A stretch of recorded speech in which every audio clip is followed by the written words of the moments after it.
구약성경 신명기 32장 말씀.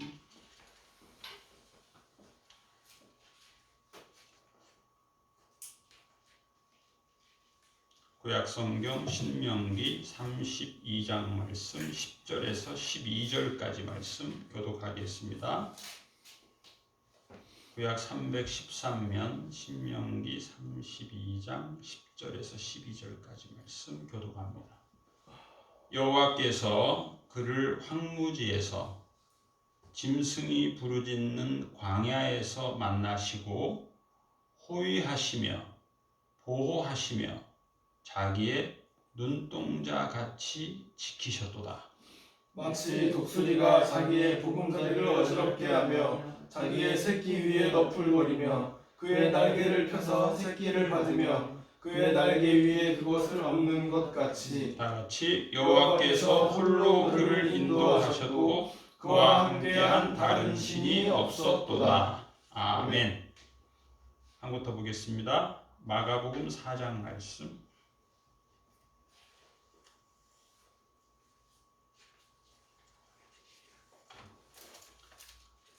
신약성경 마가복음 4장 말씀 35절부터 41절까지 교독합니다.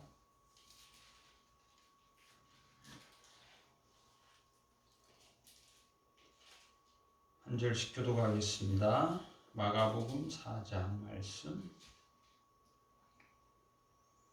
그날 저물 때 제자들에게 이르시되 우리가 저편으로 건너가자 하시니 그들이 무리를 떠나 예수를 배에 계신 그대로 모시고 가매 다른 배들도 함께 하더니 큰 광풍이 일어나며 물결이 배에 부딪혀 들어와 배에 가득하게 되었더라. 예수께서는 고물에서 베개를 메고 주무시더니 제자들이 깨우며 이르되 선생님이여 우리가 죽게 된 것을 돌보지 아니하시나이까 하니 예수께서 깨어 바람을 꾸짖으시며 바다더러 이르시되 잠잠하라 고요하라 하시니 바람이 그치고 아주 잔잔하여지더라. 이에 제자들에게 이르시되 어찌하여 이렇게 무서워하느냐 너희가 어찌 믿음이 없느냐 하시니 그들이 심히 두려워하여 서로 말하되 그가 누구이기에 바람과 바다도 순종하는가 하였더라. 아멘. 저를 따라서 성경 말씀을 같이 암송하겠습니다. 나의 가는 길을 오직 주가 아시나니 주께서 나를 연단하신 후에 내가 순금처럼 빛나리라. 아멘. 훈련을 받는다라고 하는 것이 때로는 조금 힘이 들 수 있어요. 그런데 훈련된 근육, 연단된 근육, 강한 근육의 장점이 더욱더 많이 있습니다. 제가 지난 월요일에 등산에 갔다 왔어요. 등산. 저하고 친하게 지내는 목사님 63세신데 등산을 가자고 해서 갔는데 그분들은 60대, 다 60대예요. 저만 50대인데 그분들은 7년 동안 매주 월요일마다 등산을 하시는데 그분뿐만 아니고 매일 등산을 하는 분이에요. 매일 동네에서 이렇게 가까운 데 등산하는 분인데 그 중에 한 분이 이제 과거에 7년 전에 대학병원에서 관절이 안 좋다고 수술해야 된다고 판정을 받은 거예요. 그래서 저하고 친한 목사님한테 상담을 하니까 서울대학병원 한 번 더 가보고 수술을 하든가 말든가 해라.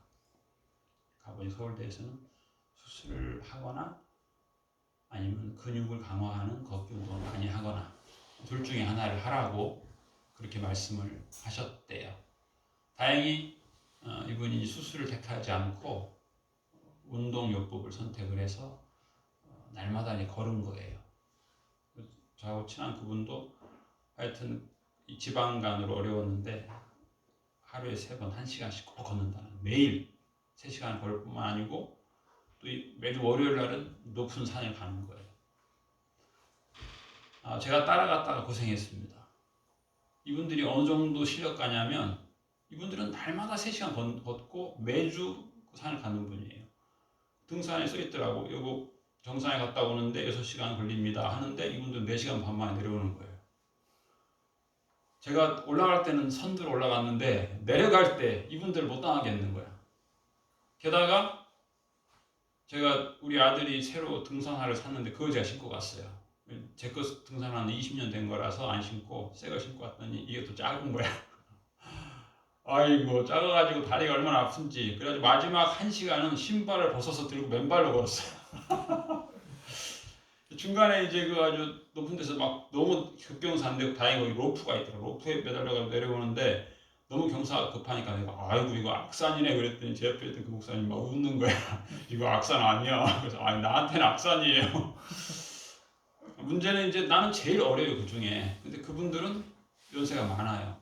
평균이 다 60대 중반인데 그분들은 매일 훈련을 한 거예요. 매일 단련을 해서 뭐 전국의 어느 산도 힘들지가 않은 거예요. 나는 젊지만 저는 근육 단련을 안 한 거예요. 그러니까 그 산 이름은 악산이 아니에요. 산 이름이 백덕산이야. 덕스러운 산이야. 근데 나한테는 악한 거야. 왜? 내가 약하니까. 그래서 이 근육 강화를 해야 되겠구나. 젊은 사람은 힘겨워하고 입술이 터질 정도로 힘들고 늙은 분은 근육이 강화돼가지고 아주 하나도 안 힘들고 영적으로도 갑자기 필요하다고 해서 갑자기 어떤 강한 영적 근육이 생기는 거 아니잖아요. 많은 세월이 필요합니다. 오늘 우리가 암송한 것처럼 연단을 해야 되는 거예요. 어떤 때는 내 스스로 연단을 하는 게 제일 좋죠. 내 스스로 훈련하고 내 스스로 단련하고 내 스스로 강화하는 게 제일 좋은데 또 어떤 때는 내가 그걸 못하는 거야. 게을러서. 그렇잖아요. 일반적으로 퇴근하고 나오면 쉬고 싶지 뭐 근육 강화 운동 뭐 여기 뭐 쉽지 않아요. 마음에는 원이로 돼. 육신이 약해요. 그럴 때는 또 하나님이 강화시켜 주기도 합니다. 우리가 구약 역사를 보면 이스라엘 백성들을 하나님께서 훈련을 시켜요. 뿐만 아니라 오늘 예수님은 제자들을 또 훈련시켜요. 어떻게 보면 훈련 안 시킨 걸로 생각할 수도 있는데 성경을 자세히 보면 예수님이 그랬어요. 바다 건너로 건너가자 그랬거든요. 그 말은 이 과정 속에서 일어나는 일은 어떻게 보면 예수님 책임져야 돼. 어떻게 보면 예수님의 뜻이 있는 거예요. 깊은 뜻이 있는 거예요. 그런데 제자들은 예수님의 그 깊은 뜻을 잘 알지를 못하는 것 같아요. 그래서 제자들은 한마디로 하는 얘기가 지금 상황은 예수님은 지금 배 바닥에서 누워서 주무시는 거고 제자들은 서 있는 거예요. 그러니 물결이 막 들어와서 배에 차게 되는데 제자들은 서 있고 예수님은 자고 있고 파도는 넘쳐와서 배를 채우려고 하고 제일 위험한 사람이 누구예요? 그렇죠. 잠자고 있는 사람이 제일 위험한 거예요. 예수님 위험합니다. 일어나세요. 그러다가 물에 꼬르륵 위험합니다. 근데 반대로 예수님은 편히 주무시고 제일 위험한 예수님은 편히 주무시고 서 있어서 덜 위험한 제자들은 뭐라 그랬어요? 우리가 죽게 된 것이 안 보입니까? 뭐 하십니까? 지금 잘 때입니까? 일어나십시오. 우리를 살려주세요. 그러고 있는 거예요. 구약성경 신명기 32장에 보면 여호와께서 그의 백성을 독수리가 새끼를 기르듯이 기른다 그런 표현이 돼 있어요. 독수리가 새끼를 제가 최근에 KBS인가 TV에서 참 촬영을 잘했더라고요. 독수리를 오랫동안 며칠 동안 촬영한 거예요. 몇 날 며칠을 이분이. 그런데 독수리는 집을 짓는데 아주 위험한 곳에 집을 지어요. 뿐만 아니라 새들도 그래요. 뭐 다른 새들도 매 이런 새들도 보니까 아주 낭떠러지에 짓더라고요. 짓는데 보통 까치들은 나무 가지로 지어요. 그런데 이제 지역에 따라 차이는 나지만 이 독수리들은 심지어 가시덤불로 집을 짓는다 그래요. 아니 무슨 집을 가시덤불로 지어요? 큰일 나죠. 그런데 거기에다가 이 들 짐승을 잡아가지고 가죽을 깐다는 거예요. 가죽을 깔고 그 다음에 그 새들을 잡아먹고 그 새 깃털 깔아요.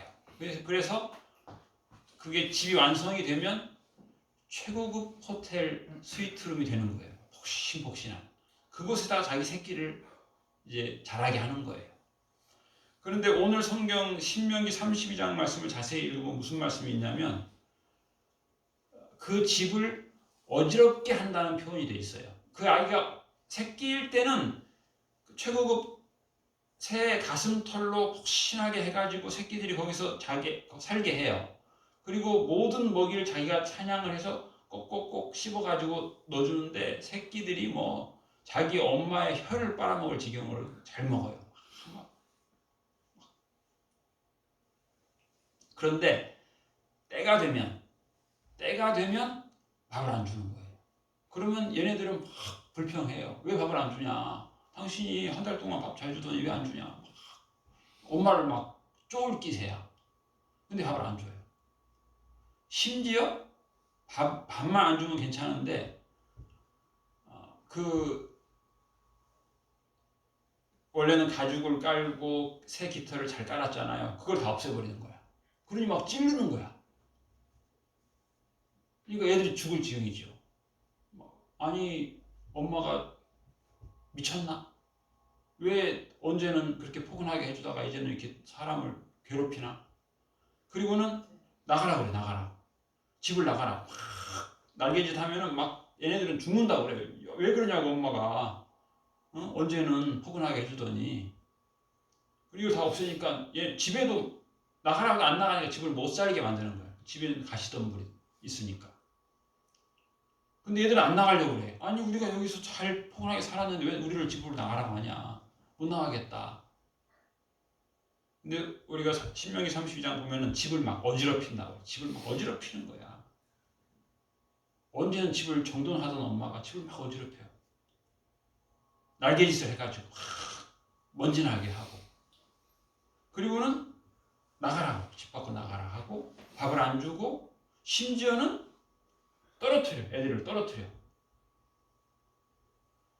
근데 이 신명기 32장이 아주 재밌게 잘 표현이 되어 있어요. 신명기 32장 한번 볼까요?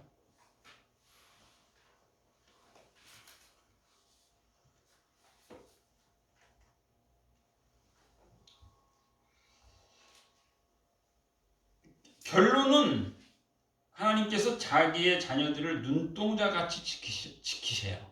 그런데 문제는 과정이 문제예요. 과정이 마치 독수리가 자기의 보금자리를 어지럽게 한다는 거예요. 그리고 자기 새끼 위에 너풀거려 그의 날개를 펴서 새끼를 받으며, 이게 무슨 말이냐면은 이제 새끼를 여기서 떨어뜨린 정도가 아니고 낭떠러지에 떨어뜨리는 거예요.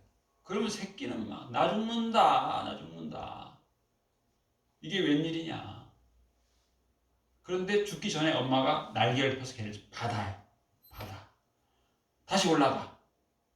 다시 또 떨어뜨려. 또 막 떨어지면서 얘들은 엄마한테 배신감을 느끼는 거야. 왜 이렇게 위험한 곳에 우리를 떨어뜨리냐.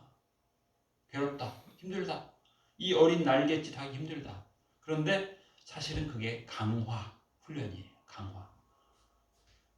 너 훈련하라고 안 하니까 그렇게 하늘에서 떨어뜨리면 얘가 막 살려고 발버둥 치면서 이게 이제 강화가 되는 거예요. 날개가 강화가 돼가지고는 그걸 여러 번 하는 거예요. 그런데 오늘 말씀에 보면 그렇게 하신다는 거예요. 하나님께서 그의 백성을 훈련을 시키신다는 거예요. 훈련. 마찬가지로 우리 인생길도 하나님께서 독수리가 그 새끼를 강화시키는 것처럼 하나님께서 훈련시키신다는 거예요. 로마서 5장 4절에 보면 그런 말씀이 있어요. 인내는 연단은 소망을 이루는 줄 알미라. 로마서 5장 잠깐 보겠습니다. 로마서 5장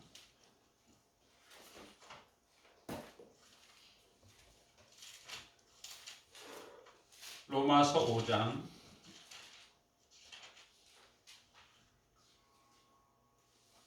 3절부터 4절까지 다 같이 한 목소리를 봉독하겠습니다. 로마서 5장 3절에서 4절까지 신약 245면 로마서 5장 3절 4절, 신약 245면 로마서 5장 3절 4절. 시작. 다만 이뿐 아니라 우리가 환난 중에도 즐거워하나니 이는 환난은 인내를, 인내는 연단을, 연단은 소망을 이루는 줄 알리로다. 아멘. 여기서도 연단, 훈련이죠. 훈련이 소망적이다는 거예요. 결국 훈련 받은 사람이 소망적인 거예요. 훈련 받은 사람, 연단 받은 사람, 강화된 사람. 그래서 요즘 그런 말 많이 해요. 늙으면 가장 소중한 게 관절이라는 관절. 관절이 안 좋아지는데 그럼 어떻게 하냐? 그렇다고 해서 다 인공관절로 바꾸냐? 그것도 보통 일이 아니고 그 주변의 근육을 강화하면 된다는 거예요. 그럼 근육이 관절이 하는 일을 한다는 거예요. 그래서 아까 말한 그분도 수술 받아야 될 분인데 근육을 강화했더니 관절은 뭐 늙어서 이제는 뭐 어떻게 저렇게 할 수 없지만 근육이 관절이 하는 일을 다 한다는 거예요. 강화된 근육은. 강화된 근육이 필요하다는 것이죠. 영적으로도 마찬가지예요. 어느 날 갑자기 우리가 뭐 영적 근육이 강화되지 않죠. 어느 날 갑자기 뭐 믿음이 강해지지 않아요. 오늘 마가복음 4장에서 제자들 보면은 믿음이, 예수님이 그랬죠? 너희 믿음이 적다. 믿음이 적어지는 거예요. 어쩌다 보면 믿음 적어져요. 그 말은 뭐예요? 하나님의 능력, 하나님의 손길, 하나님의 훈련, 여기에 대한 믿음이 약해진 거예요. 히브리서 12장 6절에 보면 주께서 그 사랑하시는 자를 징계하신다, 그런 말씀이 있어요. 주께서 받아들이시는 아들마다 채찍질 하심이라. 하나님이 아들과 같이 너희를 대우하시나니 어찌 아버지가 징계하지 않는 아들이 있으리요. 이것도 하나님의 훈련이에요. 훈련. 징계도 하나님의 훈련 과정이에요. 영적인 훈련이 필요한 거예요. 영적인 훈련. 어떤 때는 독수리가 그 새끼를 포근한 보금자리에 놓고 새끼가 하는 일은 먹고 자고 똥 싸는 것밖에 없어요. 엄마가 물어다 주는 거 먹고 엄마 날개 보호 아래 따뜻하게 살고, 그러나 때가 되면 하나님께서 훈련하실 때가 있는 거예요. 훈련의 때. 우리가 잘 아는 요셉 같은 경우는 약 17세 때 형들의 미움을 받았죠. 거의 왕따 수준이죠. 왕따. 형들의 미움을 받아가지고 요즘에야 뭐 외국이 좋대지만 그 옛날에 낯선 말도 통하지 않는 외국 땅에 노예로 끌려가서 얼마나 고생했어요. 사실은 그게 훈련이에요. 훈련. 하나님의 훈련. 요셉이 만약에 그 훈련 과정, 그 혹독한 훈련 과정이 없었으면 요셉은 그렇게 강한 능력자가 될 수 없었죠. 하나님께서 그를 강하게 훈련시키기 위해서 아주 하드 트레이닝 코스를 예비하신 거예요. 요셉이 그걸 알잖아요. 나를 이곳으로 인도한 분은 형들이 아닙니다. 하나님이 나를 미리 이곳으로 인도했습니다. 인간적으로 힘들죠. 얼마나 힘들어요. 뭐 형들이 다 자기를 왕따시키고 미워하고 죽이려고 하고 뭐 구렁텅이에 집어넣고 노예상인에게 팔고 뭐 거기 가서도 뭐 보디발 아내가 자기를 억울하게 해가지고 감옥에 보내고 얼마나 힘들어요. 그런데 하나님께서 뜻이 계신 거예요. 그래서 요셉은 성경 인물 중에 요셉처럼 위대한 인물이 없는 것 같아요. 그렇죠? 최고의 인물이에요. 최고의 인물. 예수님의 모형이에요. 요셉이. 예수님의 모형. 그가 고난을 미리 다 당하는 거예요. 후대를 위해서 그가 강한 자가 되는 거예요. 요셉이 처한 형편은 정말 하나님의 사랑을 의심할 수밖에 없는 아주 어려운 형편이었어요. 그런데 그 가운데서 그의 믿음은 더 강해졌어요. 하나님이 그의 믿음을 강하게 하시는 거예요. 하나님께서 요셉한테 힘을 주시고 믿음을 주시고 소망을 주시고 강하게 하신 거예요. 결국 이사야 40장 말씀처럼 오직 여호와를 앙망하는 자는 독수리 날개치며 올라간 같으리로다. 사도행전 27장에 보면 사도 바울이 억울하게 감옥에 갇힙니다. 그런가 하면 죄수의 몸으로 로마에 가요. 물론 사도 바울의 소원은 로마에 가는 거예요. 근데 그 당시에 로마에 가려면 돈이 너무 많이 드는 거야. 그리고 중간에 너무 강도들이 많아. 하나님은 그가 죄수의 옷을 입고 가게 하시는데 성경을 자세히 보면 사도행전 27장에 276명이 타는 배예요. 제가 2년에 한 번씩 배를 타는데 그 배는 10명 타는 배예요. 항상. 276명은 대단한 거예요. 근데 2000년 전이에요. 2000년 전에 276명 타는 배면 제가 모르긴 하지만 당대 최고의 배가 아닌가 싶어요. 군함이, 로마의 군함이라고 볼 수 있어요. 근데 거기 이제 물론 무역선이에요. 무역선인데 군인들이 타고 백부장이 타니까 백부장은 100명의 군인을 데리고 다니는 사람이에요. 많은 그 무역 물품이 실려 있어요. 사도 바울이 그랬어요. 위험합니다. 항해를 잠깐 쉬십시오. 뭔 죄인 주제에 말이 많아. 말 안 들어요. 그리고 항해를 강행하다가 광풍을 만나요. 배가 파선 지경에 이르게 돼요. 모두가 다 절망했어요. 사도 바울이 그런 말을 합니다. 어젯밤에 하나님의 천사가 나에게 말씀하시기를 이 생명들을 너에게 상하지 않고 붙이겠다 말씀하셨습니다. 그러니 여러분 절망하지 마세요. 우리가 반드시 한 섬에 닿게 될 것입니다. 그 섬이 요즘 세계지도에 보면 몰타라고 하는 섬이에요. 그래서 제가 아는 분은 일부러 거기 갔더라고. 갔더니 거기 써있더래. 사도 바울이 처음 표류해서 도착한 거 이렇게 표시가 되어 있더래. 그런데 이게 과정은 험난한데 사람들이 이제 확 바뀌었어요. 과거에는 사도 바울은 죄수로서 배에 탄 거예요. 이 배에 276명 중에 제일 보잘것없는 사람이에요. 근데 이 험한 광풍에 배가 가라앉을 뻔하다가 확 바뀌었어요. 이제는 선주, 선장, 백부장이 다 사도 바울만 쳐다보는 거예요. 그의 지시대로 움직이는 거예요. 사도 바울이 로마에 갔는데 소문이 퍼지는 거예요. 하나님이 그렇게 퍼지게 하는 거죠.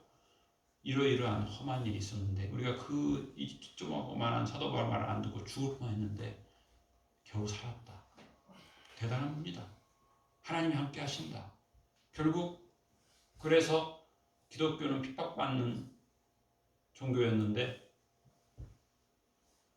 사람들한테 사도 바울이 복음을 전하게 돼요. 사도행전 28장에 보면은 사도 바울이 가택연금을 당했는데 사람들이 찾아와서 복음을 듣게 돼요. 그러면서 많은 그 중에는 군대에 높은 사람들도 복음을 듣게 되고 세례를 받게 되고 예수를 믿게 되고 그 사람들이 결국에는 밀라노 칙령을 만드는 씨앗이 되는 거죠. 인간이 볼 때는 참 없어야 될 난관이에요. 환난이에요. 그래서 사도행전 27장에는 정확하게 유라굴로가 광풍이라고 돼 있어요. 광풍. 이 미친 바람이에요. 인생이 보기에는 미친 바람이에요. 어떻게 이런 세상이 미쳤나 할 정도로 이렇게 어려운 상황이에요. 그런데 그 모든 것을 다스리는 분은 하나님이에요. 문제를 해결하고 합력하여 선을 이루시는 분은 하나님이에요. 이것이 우리가 필요한 영적 근육이에요. 믿음이에요. 훈련이 필요한 거예요. 어떤 사람은 우리가 인생 살다 보면 그럴 수 있어요. 나의 가는 길을 오직 주가 아시나니 주가 나를 단련하신 후에 내가 순금처럼 빛나리라. 어려울 때는 이게 참 힘들어요. 이 말씀이. 왜 하나님이 나 가뜩 힘든데 또 나를 더 훈련시켜. 나 이미 작년에 훈련 다 받았는데. 이 말씀이 부담스러울 수 있어요. 그런데 우리가 믿음이 자라게 되면 이 말씀이 참 복된 말씀이에요. 그렇잖아요. 제가 이제 군대 가는 청년들한테 그래요. 갑자기 군대 가려고 하는데 그러지 말고 한 달 전부터 매일 1시간씩 걸어라. 가능하면 등산을 해라. 그러면 훈련소에서 몇 달 동안 아주 재밌을 거다. 그런데 준비하지 않고 가면 훈련소가 힘들다. 그 근육을 만들어서 가라는 거예요. 그러면 재미있어요. 우리 인생도 마찬가지. 영적 근육. 나를 사랑하시는 예수님. 하나님이 세상을 이처럼 사랑하사 독생자를 주셨으니 이는 저를 믿는 자마다 멸망치 않고 영생을 주려 하심이라. 이 말씀을 믿고 살아가면 인생의 환란이 훈련이에요. 훈련. 다 다스리는 거예요. 징계가 있다 할지라도 아버지가 사랑하는 아들을 징계한다는 거예요. 이게 성경 말씀이에요. 그걸 통해서 우리의 믿음이 강화되는 거예요. 하나님께서 다 훈련하시는 거예요.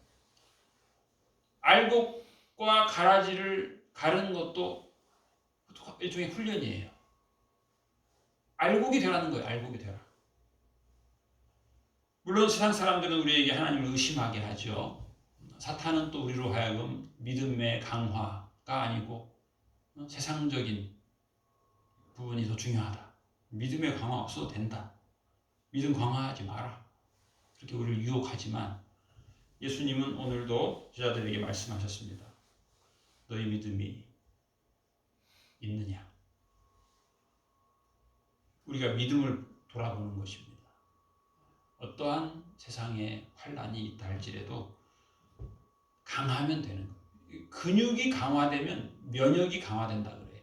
제가 아는 그 목사님은 지방간으로 고생하셨지만 매일 이렇게 3시간씩 걷고 그러니까 얼마나 건강해져가지고 저보다 나이는 많은데 저보다 건강하고 제가 감기 걸려도 그분은 감기도 안 걸리고 그래요.